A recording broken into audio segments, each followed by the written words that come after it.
ඇති අන්තන් දැන්වත් මේ වෙලාවටවත් ආවක. මේවා බම් බාර දෙන්න ඕන මහත්තයාට. මම මේ පලංචියට නගිනවා බහිනවා.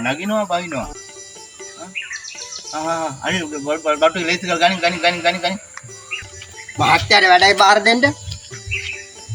බාසුන්නට පුදුම කුලප්පුවක් තියෙන්නේ මහත්තයාට වැඩ හදිසියට බාර දෙන්න. මට වැඩ කිච්චලා තියෙන්නේ. මම වැඩ කරන්නේ නැහැ බාසුන්නේ ආයි මෙහෙ. වැඩ හැමදාම වැඩ විතරයි. එද්ද පා වෙනවා බාසුන්නේ මට. මොකද්ද බං ඔබ තියෙන ප්‍රශ්නේ? මහත්තයා වෙලාවට පඩි ගෙවනවා නම් මොකද්ද ඔබ තියෙන ප්‍රශ්නේ කියහන්කෝ.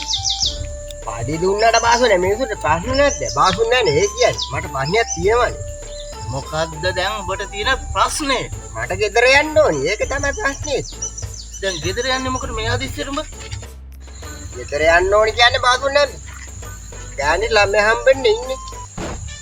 එහෙනම් දැම්ම ඔබ යන්න ඕනේ. ඒකනේ. දැම්ම යන්න ඕනේ. මම මහත්තයාට කියලා ඔබට දැම්ම යන්න දෙන්න. මම මහත්තයාට කතා කරන්නම් මේ ගැන. ඔබ කිව්වනේ මේ කසාදි බඳලා නැහැ කියලා. මම බඳලා නැහැ තමයි ඉතින් ආය. යකෝ බඳලා නැත්තම් කොහොමද ගෑණි ළමයි හම්බ වෙන්නේ? ඒ බාසුන්නේ නේ කියන්නේ. ඒකට හම්බෙන්නේ ඉන්නේ. යකෝ කසාදි බඳින්න නැතුව කොහොමද බං ගෑණි ළමයි හම්බ වෙන්නේ? බාසුන්නේ කිව්වට ළමෙක් හම්බෙන්න තමයි ඉන්නේ. කසාදි බඳින්න නැතුව ළමයි හම්බ වෙන්නේ නෑනේ බං. බාසුන්නේ කිව්වට ඔය දෙයියනේ කියලා ළමෙක් හම්බෙන්න ඉන්නවා. දැන් කිරිනවතොත් දැම්ම කිරෙම කසාදි බඳින්න නැතුව කොහොමද ළමයි හම්බ වෙන්නේ? බාසුන්නේ නේ එහෙම කියන්නේ. මම බැඳලා තුන සමීරියා බැඳලා ඉන්නේ. අයියෝ බාසුන්නේ මේ මොකද සමීරියා බඳ කියන්නේ මගේ පුතානේ. අයියෝ ඒ සමීර නෙවෙයි අනිත් එක. එහෙනම් කමක් නෑ.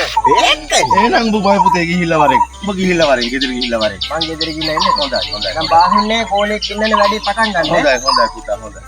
බාසුන්නේ මම යනවා. හොඳයි. පුතේ ගිහිල්ලා එන්නකෝ. බාසුන්නේලාගේ පුතාට එහෙම ඊමාස ළමයි හම්බුනානේ. මේක මට අමතක වුණානේ. ඒකනේ ඒ සමීරගේ වෙනයි මේ පුතාලගේ මම අර ආච්චි මලයි කියලා ගියේ. බාසුන්නේලාගේ පුතාට එහෙම බබා හම්බුනේ කටද? ඔබේ අප්පට